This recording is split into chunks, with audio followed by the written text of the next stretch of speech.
Hello everyone. आज का topic काफ़ी इंटरेस्टिंग क्योंकि ये हमें बहुत ज़्यादा फील होता है। तुम्हें conservation of linear momentum feel हुआ हो ना हुआ, वो शायद तुम्हें थ्योरेटिकल लगता हो, फॉर्मूला बेस्ड लगता हो, जो भी तुम्हें ऐसा लगता हो, लेकिन कंजर्वेशन ऑफ एंगुलर मोमेंटम 101% तुम्हें बिल्कुल देखने को मिलेगा, बिल्कुल फील होगा। जैसे थोड़ी देर पहले तुमने देखा होगा, वो सब कंजर्वेशन ऑफ एंगुलर मोमेंटम का ही पार्ट है। तो आखिरकार इस लॉ में क्या कहा जाता है, क्या कहा जाता है, तो बहुत ध्यान सुनना। इस लॉ में कहा जाता है कि अगर एक्सटर्नल टॉर्क, मतलब टॉर्क इस पर कोई भी अप्लाई नहीं हो रहा है, पहली बात क्या है कि इस पर टॉर्क अप्लाई नहीं हो रहा, मतलब there is no external force, मतलब एक्सटर्नल फोर्स की वैल्यू जीरो है, मतलब एक्सटर्नल टॉर्क की वैल्यू जीरो है। तो जो D L upon D T, जैसे देखो सुनो, बहुत सिंपल सा है कि अगर टॉर्क की वैल्यू जीरो है और हम सब जानते हैं कि torque equal to D L upon D T, ए एल होता है एंगुलर मोमेंटम और टी। तो इसका मतलब है कि अगर टॉर्क की वैल्यू जीरो है, मतलब अगर कोई भी टॉर्क इस पर अप्लाइड नहीं हो रहा, मतलब कोई भी एक्सटर्नल फोर्स नहीं लग रहा है, तो जो एंगुलर मोमेंटम होगा क्या होगा, जो एंगुलर मोमेंटम क्या होगा, एंगुलर मोमेंटम होगा वो कांस्टेंट होगा। क्या होगा, कांस्टेंट होगा। हम तुम्हें सारे बिल्कुल चीज़ तुम्हें बताएंगे, मतलब यहाँ एल कांस्टेंट हो जाता है, हम तुम्हें सब एग्जाम्पल से बताएंगे। देखो इसमें कांस्टेंट वाली बात ये है कि लिख लो, थोड़ा सा सिंपल सा, देखो ज़्यादा फील करने वाला ज़्यादा है कि अगर टॉर्क की वैल्यू जीरो है तो एल कांस्टेंट है, मतलब तो इसमें होता है कि initial momentum is equal to final momentum. क्या होता है, initial momentum is equal to final momentum. Initial momentum equal to final momentum, या फिर तुम ये भी कह सकते हो कि चेंज इन मोमेंटम की वैल्यू जीरो होती है। क्या होती है, चेंज इन मोमेंटम की वैल्यू जीरो होती है। मैं तुम्हें बहुत सारे एग्जाम्पल बताता हूँ जिसकी हेल्प से तुम काफ़ी समझ सकते हो। सबसे पहले जो एक एग्जाम्पल समझो, पहला वाला जो भी तुमने थोड़ी देर पहले देखा होगा। आखिरकार इसमें आखिरकार रीज़न क्या है। देखो ये वाला एक्सपेरिमेंट तुम अपने खुद भी कर सकते हो। जैसे एक गोल गोल घूमने वाली चेयर नहीं होती है जो कंप्यूटर लैब में अक्सर पाई जाती है, उसमें ऐसे ये रहता है, बिल्कुल फिक्स है, उस पर तुम बैठ जाना। कई कई अमीर लोगों के घर में भी होती है, लेकिन अक्सर तो हमने कंप्यूटर लैब में ही देखी है। और यहाँ ऐसे दो, अगर स्कूल में तो दो बैग पकड़ लेना, अगर घर पे तो दो, मतलब जैसे मकान नहीं बनाया जाता, ब्रिक्स बोलते जैसे, वो पकड़ लेना। और फिर किसी से कहना कि तुम्हें गोल गोल घुमा दे, या फिर तुम अपने पैरों से इसको गोल गोल घूम जाना, ऐसे गोल गोल घूम जाना, मतलब कुछ ना कुछ इसकी एंगुलर वेलोसिटी आ जाएगी। देखना तुम जैसे ही ये तुम हाथ पास में लाओगे, अभी तुम ऐसे ऐसे हो, ये तुम्हारे दूर दूर हाथ हैं, जैसे ही तुम देखना ये हाथ पास में लाओगे, क्या लाओगे, हाथ पास में लाओगे, मतलब ये सीने से चिपकाओगे बैग या पत्थर, तो देखना तुम्हारी एंगुलर वेलोसिटी इंक्रीज हो जाएगी। क्या हो जाएगी, एंगुलर वेलोसिटी इंक्रीज हो जाएगी। और जैसे ही तुम क्या नाम है वो हाथ दूर को ले जाओगे, तुम्हारी एंगुलर वेलोसिटी डिक्रीज हो जाएगी। अब बताते हैं कि इसकी कहानी क्या है। देखो एसी वाली कंडीशन समझते हैं कि इसको क्या है। एक क्वेश्चंस भी कराएंगे, घबराओ नहीं, सब कुछ कराएंगे। जैसे देखो ये रहा, ये तुम्हारे दो हाथ रहे, ये तुम किस पे खड़े हो, जिस पे तुम रोटेट हो रहे हो। मतलब ये जो है वो रोटेट करेगा, क्या करेगा, रोटेट करेगा। क्या करेगा, ये रोटेट करेगा, मतलब इसकी एंगुलर वेलोसिटी क्या है, ओमेगा 1। यहाँ तुमने कोई दो भारी भारी चीज़ पकड़ रखी हैं, यहाँ से लेके एक्सिस पास हो रही है, तुमने कहा कोई दिक्कत नहीं, कोई समस्या नहीं, अच्छी बात है। तो यहाँ से लेके यहाँ तक की ये दूरी R1 है, मतलब यहाँ से लेके ये है लास्ट पार्टिकल, ये R1 पहली कंडीशन है। जब तुम ऐसे घूम रहे होगे तो स्लो मोशन होगा, मतलब बहुत तुम्हें कम मोशन लगेगा इसका है। फिर क्या करोगे, तुम पर्सन वही हो, उसी पे घूम रहे हो, तुम्हें अपने हाथ क्या ले आने हैं, ऐसे पास में, क्या लाने, पास में, जिस पे तुम ये डिस्क घूम रहे थे। तो इसकी एंगुलर वेलोसिटी हो जाएगी क्या, ओमेगा 2। क्या हो जाएगी, ओमेगा 2। और जो तुम्हारा मोशन हो जाएगा वो क्या हो जाएगा, फास्ट रोटेशन हो जाएगा। क्या हो जाएगा, फास्ट रोटेशन। इसका मतलब, क्योंकि देखो अब यहाँ से एक्सिस ऑफ रोटेशन ये रही, अब ये लास्ट पार्टी, इन दोनों की दूरी कम हो गई कि नहीं, R2। देखो R1 is greater then R2, देखो R1 is greater then R2, therefore omega 1 is smaller than omega 2। क्योंकि जो L है ना, चेंज इन मोमेंटम, वो तो कांस्टेंट है, टाइम के हिसाब से इसकी वैल्यू चेंज नहीं हो रही है, इसलिए I1 omega 1 equal to I2 omega 2। Initial momentum is equal to final momentum.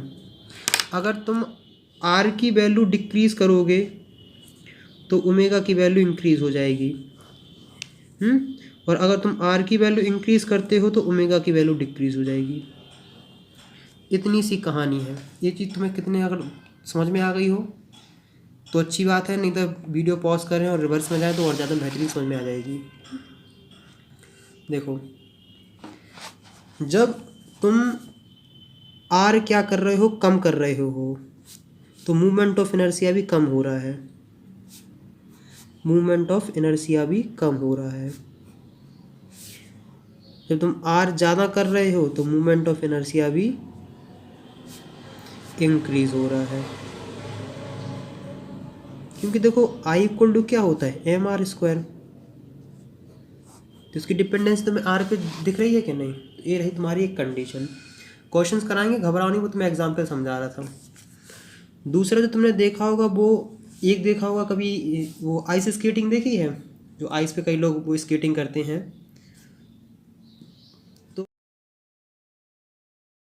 तो कभी तुमने ऐसी सुंदर कन्या देखी हो, ऐसे ऐसे इस पे घूमती है, एक पैर ऐसे ऐसे करे रहती है,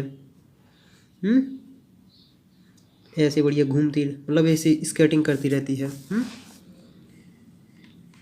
और फिर देखना, जब ये इतनी दूर दूर पे है, फिर देखना वो ऐसे करती है कि दोनों पैर एक जगह ला देती है। इस समय इसकी एंगुलर वेलोसिटी ओमेगा 1 है, इस समय इसकी एंगुलर वेलोसिटी ओमेगा 2 है। ओमेगा 2 इस देन ओमेगा 1, क्योंकि यहाँ जो आर की वैल्यू है, देखो ये अगर ये है तो लास्ट पार्टिकल से R1 की वैल्यू, और ये लास्ट पार्टिकल्स R2, क्योंकि R1 की वैल्यू R2 से ज़्यादा है। इसका मतलब ये है कि यहाँ I1 की वैल्यू ज़्यादा है I2 से, और हम जानते हैं कि L इक्वल टू होता है I ओमेगा। अगर I बढ़ेगा तो ओमेगा घटेगा, अगर I घटेगा तो ओमेगा बढ़ेगा। सिंपल सी कहानी है, क्योंकि मोमेंटम की वैल्यू, एंगुलर मोमेंटम की वैल्यू कांस्टेंट रहनी चाहिए। इतनी चीज़ समझ में आ गई, एग्जाम्पल से समझाएंगे पूरा समझ में आएगा। एक देखना, तुमने एक चीज़ कहीं सुनी होगी, प्लेनेटरी मोशन, मतलब कि अर्थ जब पास में जाती है तो उसकी एंगुलर वेलोसिटी इंक्रीज हो जाती है। देखो प्लेनेटरी मोशन, एक चीज़ तुमने कहीं पढ़ी होगी कि जो क्योंकि वैसे जो सन होता है वो सर्कल में रिमूव नहीं करता है। इतनी चीज़ एक याद रखना कि सर्कल में रिवॉल्व नहीं करता, वो करता है इलेप्टिकल में। थोड़ी बहुत अगर जो मैथ के स्टूडेंट हो उन्होंने पढ़ रखा होगा इलेप्टिकल ऑर्बिट में। देखो सुनो, मतलब ये अर्थ का ऐसा पाथ है और सन होता है यहाँ, क्या होता है, सन होता है यहाँ, इलेप्टिकल पाथ कहलाता है।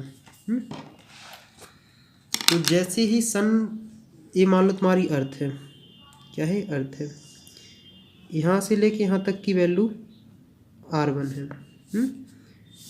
तो मोमेंट ऑफ इनर्शिया होता है I इक्वल टू mr²। इतनी सी तुमने बात जान ली है।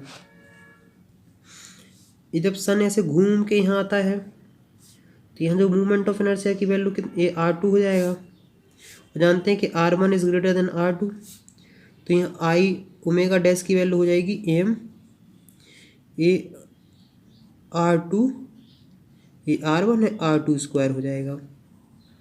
क्या हो जाएगा, ये हो जाएगा।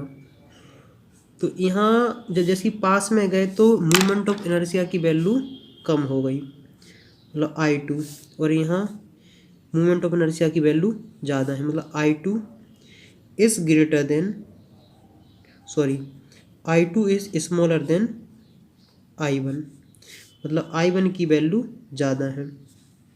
अब इसकी हेल्प से हमने क्या देखा है, कोई एक्सटर्नल फोर्स तो लगता नहीं है। अगर कोई एक्सटर्नल फोर्स वहाँ नहीं लग रहा है तो इसका मतलब ये है कि conservation of angular momentum apply होगा। क्या होगा, conservation of angular momentum apply होगा। इसका मतलब है कि L1 इक्वल टू L2, क्या है, L1 equal to L2, I1 omega 1 equal to I2 omega 2।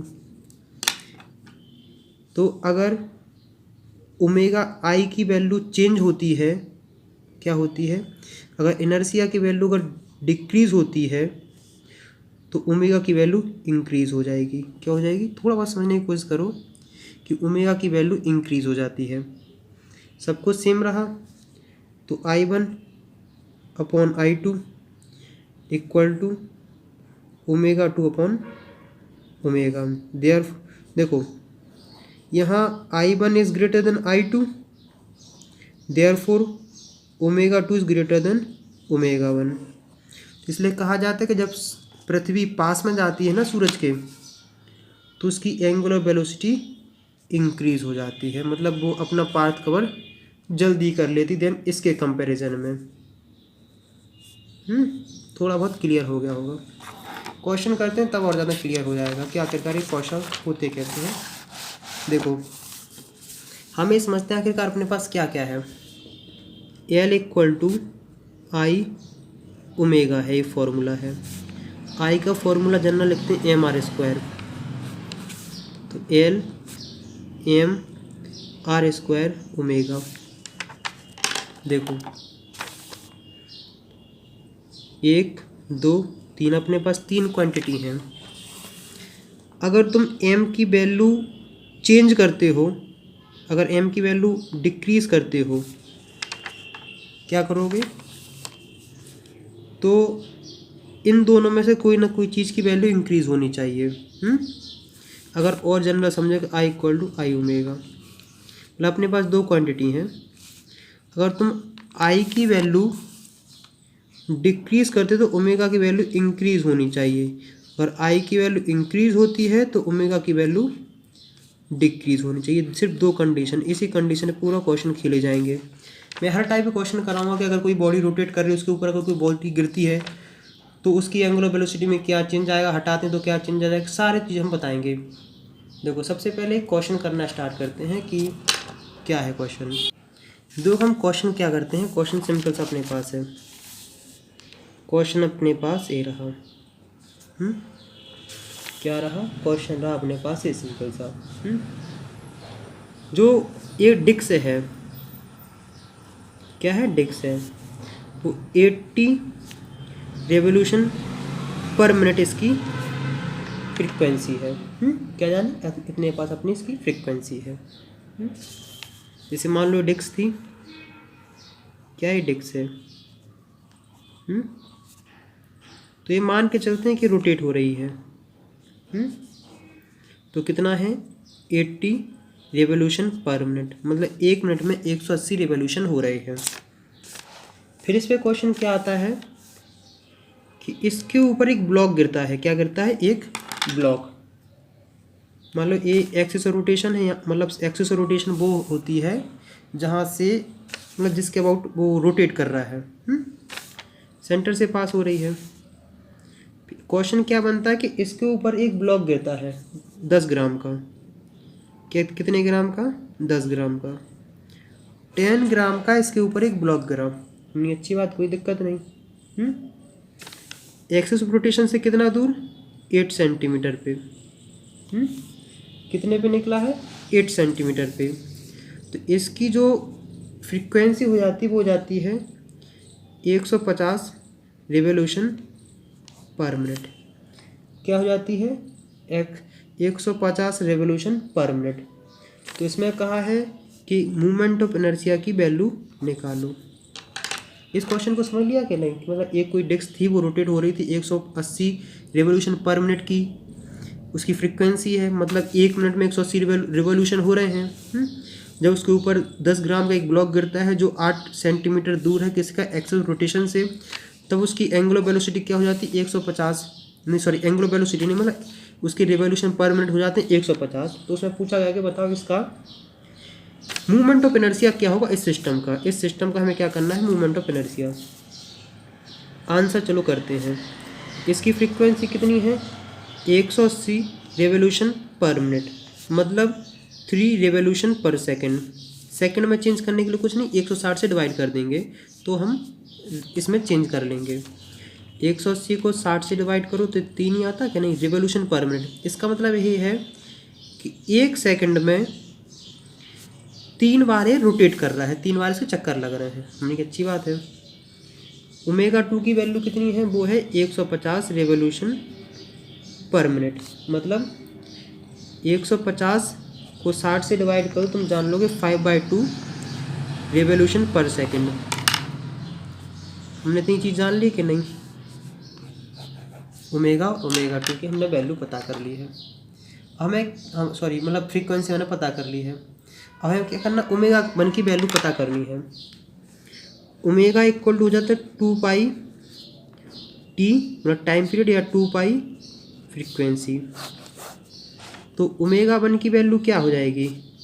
2π μ1, 2π into 3, 6π radian पर सेकंड।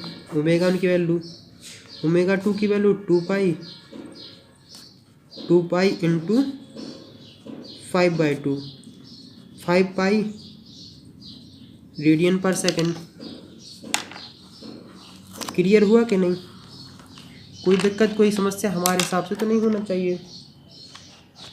तो हमने इसमें क्या बता के रखा है कि इस पर कोई भी एक्सटर्नल फोर्स नहीं लगा, कोई भी एक्सटर्नल टॉर्क नहीं लगा है। इसका मतलब है कि मोमेंटम इसका क्या रहेगा? कंजर्व रहेगा। क्या रहेगा? मोमेंटम इसका रहेगा कंजर्व्ड। चलो अच्छी बात है। तो इसका मतलब है कि I1 omega 1 equal to I2 omega 2।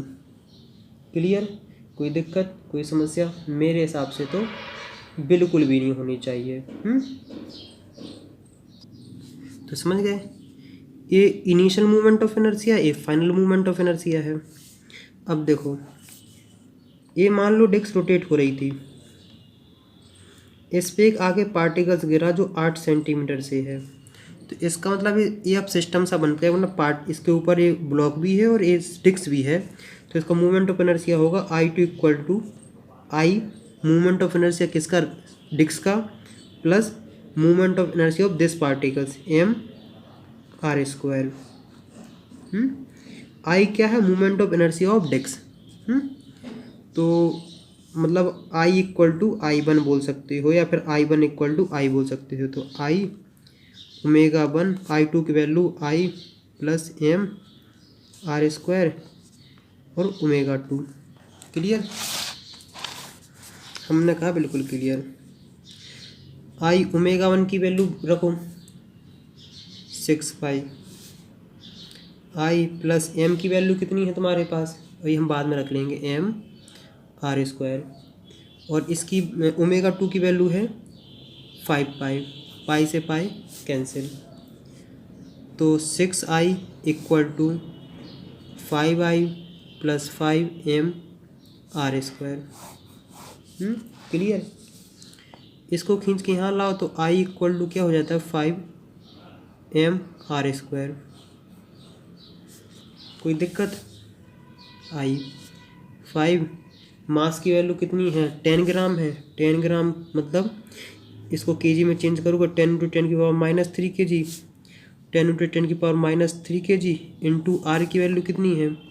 Are की वैल्यू है 8 सेंटीमीटर। तो इसको हम मीटर में चेंज करेंगे तो 8 इंटू 10⁻² मीटर, तो 8 इंटू 10⁻² मीटर का स्क्वायर, तो आई इक्वल टू हो जाएगा 5 इंटू 10 इंटू 10⁻³ इंटू 64 इंटू 10⁻⁴। तो इसे हम सॉल्व करके लाएंगे तो इसकी वैल्यू आ जाएगी 3.2 इंटू 10⁻⁸ kg मीटर स्क्वायर। तो ये रहा तुम्हारा क्या आंसर, मूवमेंट ऑफ इनर्शिया किसकी, ये डिस्क का है। किसका ये है, movement of inertia of the disc, movement of inertia of only disc. वैसे इतनी बात मुझे लगता है कि तुम्हारे दिमाग में काफ़ी हद तक क्लियर हो गई होगी बात। कोई अगर दिक्कत रह गई हो, कोई समस्या हो तो फिर बताओ, तो उसको सॉल्व करते हैं। अगर कोई इस क्वेश्चन को और घुमाना चाहता और पूछना चाहता तो यही पूछ सकता था कि आखिर का जो डिस्क है उसका रेडियस क्या है, रेडियस ऑफ डिस्क। तो इसके बारे में भी कोई पूछ सकता है। तो हम सब जानते हैं कि डिस्क का जो मूवमेंट ऑफ इनर्शिया होता है अबाउट एक्सेस, क्या होता है, अबाउट एक्सेस, तो होता है 1/2 mr²। तो हमारे पास आई की value 3.2 into 10⁻⁸ equal to 1/2 m, mass of क्या है, ring, sorry mass of disc r²। बस यहाँ दिक्कत ये है कि आखिरकार m की वैल्यू अगर दे दी जाएगी, देखो ये तो हो जाएगा 6.4 इंटू 10⁻⁸ अपॉन m। बस अगर m की वैल्यू दे देंगे तो हम रेडियस की वैल्यू भी निकाल लेंगे, इसलिए हमने सिंपल सा ये वाला मेथड यूज़ किया था। तो कई लोगों के दिमाग में आ रहा होगा कि सर हमने मूवमेंट ऑफ इनर्शिया डायरेक्ट भी 1/2 mr² से भी निकाल सकते थे कि नहीं, निकाल सकते थे, लेकिन उसके लिए हमें m डिस्क का मास पता होना चाहिए था और r आखिरकार रेडियस कितना है, मतलब एक्सिस से लेके इसके इस पॉइंट तक की रेडियस कितनी है, ये अगर पता हो तब हम इसकी हेल्प से निकाल पाते। ये क्वेश्चन काफ़ी प्रचलित है, सिंपल सा क्वेश्चन है, सब हर कहीं ना कहीं भी पूछ लेते हैं कि अगर जो अर्थ है, इफ अर्थ है जो सडनली अगर श्रिंक हो जाए, कैसे हो जाए, सडनली श्रिंक हो जाए of 1/64 times of the its original volume, मतलब जितना वॉल्यूम हो उसका 1/64 कर दो, अगर उतनी अगर अर्थ हो जाए तो बताओ टाइम पीरियड क्या होगा, मतलब टाइम पीरियड क्या होगा। अभी तो अपना मतलब टाइम पीरियड मतलब होता है कि duration of the day, duration of the day, मतलब अगर अभी हम पूछा जाए कि अभी अपना कितना है, तुम कहोगे 24 घंटे होते हैं। अगर अर्थ अपने साइज का 1/64 हो जाए और मास क्या रहे, कांस्टेंट, मास वही रहना चाहिए, मास सेम रहना चाहिए, मास सेम रहना चाहिए, तो बताओ दिन कितने घंटे का हो जाएगा। हमने कहा जानते हैं कि वॉल्यूम इक्वल टू क्या होता है, स्क्वायर होती है अपनी अर्थ, मान लेते हैं r³। ये मान लो अभी अपनी अर्थ है, अर्थ का वॉल्यूम है 4/3 पाई r, पाई r⁻3, r है radius of the earth. Final volume कितना हो जाएगा इसका 1/64 टाइम्स, 1/64 टाइम्स ऑफ b, मतलब ये रही, ये हो जाएगा क्या, अर्थ का वॉल्यूम। तो जैसे मान लो तो 1/64 b इक्वल टू, देखो इक्वल टू b डैश की वैल्यू क्या हो जाएगी, 4/3 पाई r डैश का क्यूब, मतलब ये इनिशियल रेडियस है, r डैश क्या एक फाइनल रेडियस है। तो हम लोग यहाँ करते हैं, तो b डैश इक्वल टू क्या है 1/64 ऑफ इनिशियल वाले का, इसका हो जाएगा 4/3 पाई r डैश का क्यूब 1/64 4/3 पाई r क्यूब, ये तो कैंसिल आउट हो जाएगा। r dash cube equal to क्या हो जाएगा 1/64 ऑफ आर क्यूब। तुम निकालोगे तो आर डैश की वैल्यू आ जाएगी r/4। इसका मतलब उस टाइम अर्थ का जो रेडियस हो जाएगा अपनी रेडियस से 4 गुना कम हो जाएगा। जैसे मान लो अगर अभी मानते हैं अर्थ का रेडियस कितना है 16 है, तो अगर 1/64 वॉल्यूम हो जाता है तो अर्थ का रेडियस हो जाएगा 16/4 मतलब 4। ये समझ थोड़ा थोड़ा मोटा मोटा समझते हैं।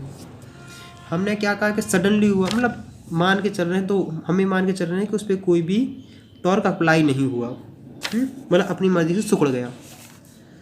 तो अगर टॉर्क अप्लाई नहीं, मतलब कोई भी एक्सटर्नल फोर्स अप्लाई नहीं हुआ है, तो मोमेंटम क्या रहेगा, एंगुलर मोमेंटम रहेगा कंजर्व्ड। हमने अच्छी बात, omega dash equal to I dash equal to omega dash और आई ओमेगा। हमने कहा तो ओमेगा इक्वल टू क्या होता है 2π/t। ये टी क्या है, टाइम पीरियड है, ड्यूरेशन ऑफ द डे है।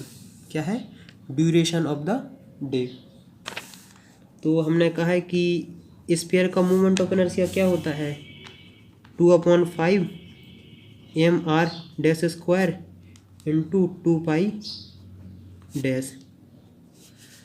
इनिशियली क्या होगा 2/5 mr square into 2π/t। A cancel out, A cancel out, M cancel out, क्योंकि मास की वैल्यू तो सेम रख रहे हैं, कोई भी चेंजेस नहीं आ रहे हैं। 2π से 2π कैंसिल, आर डैश का square upon T dash equal to R square upon T. तो और हम खुद जान चुके हैं कि जो आर डैश है वो आर का 1/4 टाइम्स है। कितना है, इतना टाइम्स है। तो हम चलो क्या रखते हैं कि T dash equal to T R dash का square upon R square. T R dash की वैल्यू रखो r/4 का स्क्वायर और आर स्क्वायर। तो टी की वैल्यू आ गई t/64। क्या आ जाएगा t/64, मतलब टी डैश की हो जाएगी वैल्यू t/64। तो टी की वैल्यू अभी कितनी होती 24 घंटे अपॉन 16। तो तब पता है दिन पता है कितने घंटे का होगा 1.5 आवर का। किसी के दिमाग में कोई डाउट्स, कोई कन्फ्यूजन, कोई समस्या? मेरे हिसाब से तो नहीं होनी चाहिए। समझ में आया कि अगर अर्थ का वॉल्यूम क्या हो जाए, अर्थ का वॉल्यूम अगर इनिशियल वाले से 1/64 टाइम्स हो जाए तो जो दो दिन का जो हावर होगा ना वो 1/1.5 मतलब t/64 हो जाएगा। अगर कोई कहता है कि वॉल्यूम पता है कितना हो जाए इनिशियल का 1/4 टाइम्स, तो तुम देखोगे कि टी डैश की वैल्यू भी t/4 टाइम्स ही तुम्हें नज़र आती हुई दिखेगी। मतलब 24/6 ये 24/4 तुम्हें 6 घंटे का दिन दिखेगा। काफ़ी आसान था कॉन्सेप्ट, मुझे तो लगता है काफ़ी, मुझे लगता है कि कोई कठिन है। अगर यहाँ तक कोई डाउट्स रह गया, कोई समस्या है तो कमेंट्स में लिख के बताएं और बताएं कि आपको ये वीडियो कैसी लगी है। अगर मेरी हेल्प करना चाहे तो कम से कम इस वीडियो को 3 फ्रेंड के साथ ज़रूर से ज़रूर शेयर करें। तो नेक्स्ट वीडियो में मिलते हैं, तब तक पढ़ाई करते रहो।